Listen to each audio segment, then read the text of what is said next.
تازہ بہت بینیفیشل اور انلائٹنگ گفتگو ہو رہی ہے لو کے ایز اے پازیٹیو ایموشن کے حوالے سے، being a constructive element of the society.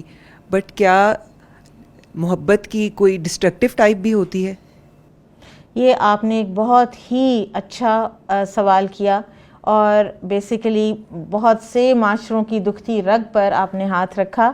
اور میں چاہوں گی کہ ہماری سعدیہ فرحان سے گفتگو ہو. آپ ہمیں بتائیے کہ ڈسٹرکٹیو لو بھی کوئی ہوتا ہے؟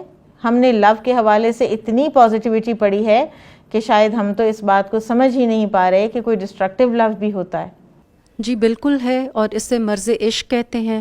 اس کا جواب میں آپ کو ابن القیم کی کتاب دوائے شافعی سے دینا چاہوں گی. اور اس کے لیے ہمیں پہلے جو محبت ہے اس کے کچھ لیولز، کچھ مراتب ہیں، ان کو سمجھنا ہے. محبت میں جو سب سے پہلا لیول ہے وہ علاقہ ہے، یعنی دل کا تعلق کسی سے قائم ہونا. اس کے بعد السبابہ آتا ہے، اس میں دل جو ہے وہ کسی کا گرویدہ ہو جاتا ہے. تیسرا جو ہے وہ الغرام ہے، جیسے یہ قرض سے ہے، جیسے قرض دار جو ہوتا ہے وہ قرض میں جکڑا ہوتا ہے، اس طرح دل جو ہے وہ جکڑ جاتا ہے کسی کی محبت میں. چوتھا عشق ہے، اور یہ انسان کا انسان سے ہوتا ہے. عشق کا جو لفظ ہے وہ اللہ اور رسول صلی اللہ علیہ وآلہ وسلم کی محبت کے لیے مناسب نہیں سمجھا گیا. پھر اس کے بعد شوق ہے، اور یہ ایسا یہ لیول ہے جس میں دل کا سفر تیزی سے محبوب کی طرف ہوتا ہے، اور یہ انسان سے وہ کچھ کرا لیتا ہے کہ عقل حیران رہ جاتی ہے، اور کس لیول پہ انسان کو پہنچا دیتا ہے. اب اگر یہ محبت کا لیول اللہ کے لیے ہے تو ٹھیک ہے، لیکن اگر یہ انسان کا انسان سے یعنی غیر اللہ سے ہے تو پھر یہ مصیبت بن جاتا ہے، وبال جان بن جاتا ہے. اگر ہم اس کو دنیا میں اب یوں دیکھیں کہ جو لوگ اس مرض عشق میں مبتلا ہیں ان کا حال کیا ہوتا ہے.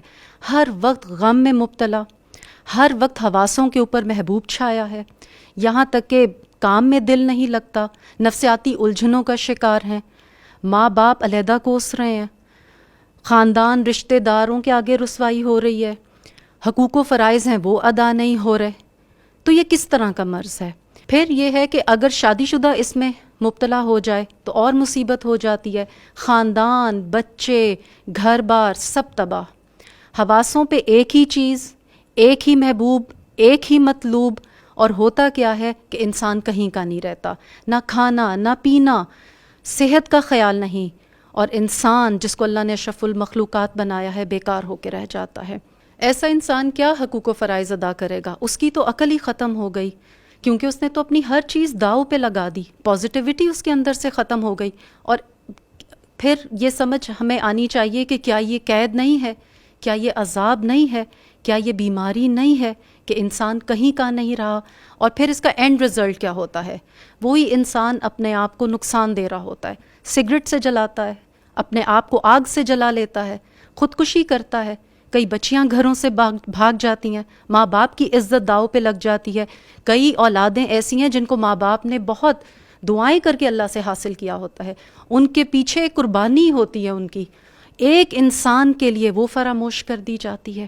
یہ تو ابھی میں نے آپ کو اس کا دنیاوی اسپیکٹ بتایا ہے.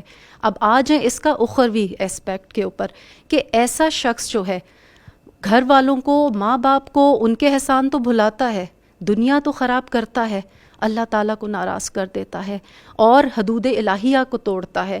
جب ہر وقت اس کے حواسوں پہ ایک محبوب ہی رہے گا تو اس اللہ کی یاد پھر کیسے آئے گی؟ اور اللہ کی یاد کے لیے ہی تو انسان نماز قائم کرتا ہے. تو ایسا شخص نماز سے بھی دور ہو جاتا ہے. اور جب حدود ٹوٹتی ہیں تو اللہ اکبر، آپ یہ دیکھیے کہ وہ جو گناہ انسان کے دل پہ اثر انداز ہوتا ہے وہ ایک زہر کی طرح ہوتا ہے. آپ دیکھیں گے کہ زہر جو ہے مختلف اقسام کے ہوتے ہیں، کچھ اس طرح اثر کرتے ہیں انسان کے اوپر کہ فوری ڈیتھ ہو جاتی ہے، کچھ اس طرح ہوتے ہیں جو آہستہ آہستہ انسان کو گھلا کے رکھ دیتے ہیں، پیرالائز کر دیتے ہیں.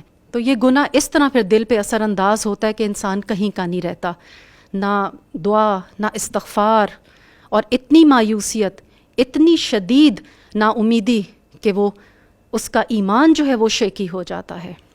تو بہت ضروری ہے کہ اس مرض عشق جو ہے اس کو انسان سمجھے کہ کہیں میں ایسے عشق میں تو مبتلا نہیں. یاد رکھیں جب بھی کوئی جذبہ حد سے بڑھ جائے تو یہ خطرناک معاملہ ہے، انسان مشکل میں ہے. تو دو طرح کے امراض ہوتے ہیں، ایک جسمانی اور ایک روحانی۔ جسم کا مرض تو نظر آ جاتا ہے، باہر سے ہی بتا دیتا ہے، لیکن جو روحانی مرض ہے، دل کا مرض ہے، وہ نظر نہیں آتا، اس کو پکڑنا ضروری ہوتا ہے۔